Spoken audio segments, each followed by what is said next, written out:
Today we're going to talk a little bit about employment contracts and contracts with independent contractors. Employment contracts are widely used in the United States. Every state, like in most situations, has their own statutes and case law related to what can be in an employment contract and what types of things are enforceable. Generally speaking, the employment contract should be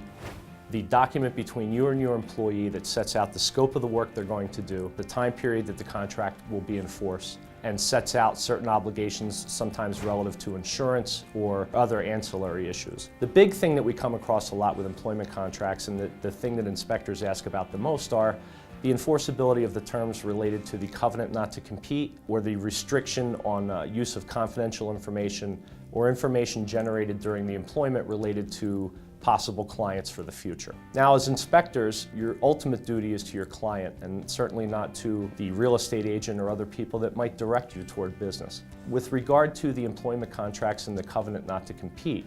generally speaking, that is the method the employer uses to make sure that an employee cannot take everything they've learned and been trained on by the employer and then go right out and start a competing business in the employer's area. The covenants not to compete generally are viewed by the courts in very strict terms. The issues that are generally used by the judges to determine whether or not it's enforceable is the time period of the restriction, the geographic area of the restriction, and whether or not the employee can reasonably perform services and have gainful employment in this field, even assuming the restrictive covenant applies. Now, some states like Oklahoma, for example, completely preclude you from having anything in the employment agreement that relates to preventing the employee from going and performing their professional services somewhere else. So you need to be mindful of what the laws are in your state related to those. With regard to confidentiality, many times the employer is sharing with the employee lists of potential clients and referral sources, or sometimes the employer has a particular way that they want the inspections done and they want to make sure that they're the only ones doing it that way.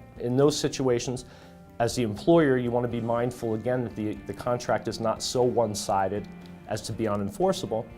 And for the employee, you want to make sure that should something come up in the employment that causes you to have to separate from that employment, that you can still feed your family and still operate a business and not have to abandon all the training and experience you had when you walked into the other job. With regard to independent contractors, what we're generally looking at in those agreements is indemnity.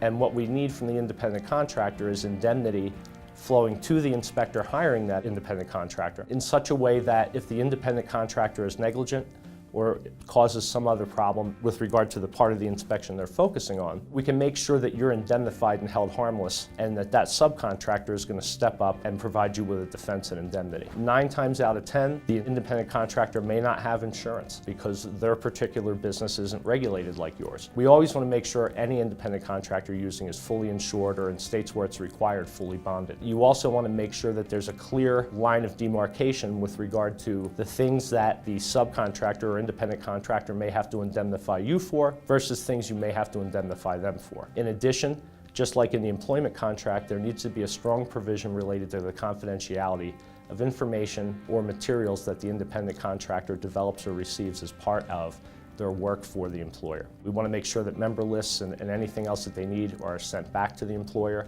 and that the independent contractor in this situation is not using those contacts or that information to develop business above and beyond the work they're getting from the inspector. Indemnification, quickly as it applies to both of these types of contracts, means that somebody else is going to step in and insulate you from any judgment or attorney's fees related to defending you when the subcontractor or independent contractor makes a mistake in performing their services. You also want to, if possible, make sure that you are an additional insured on the independent contractor's E&O or general liability insurance, so that there's no question that when the time comes and there's a problem, that insurance is going to step in and defend you just like yours would.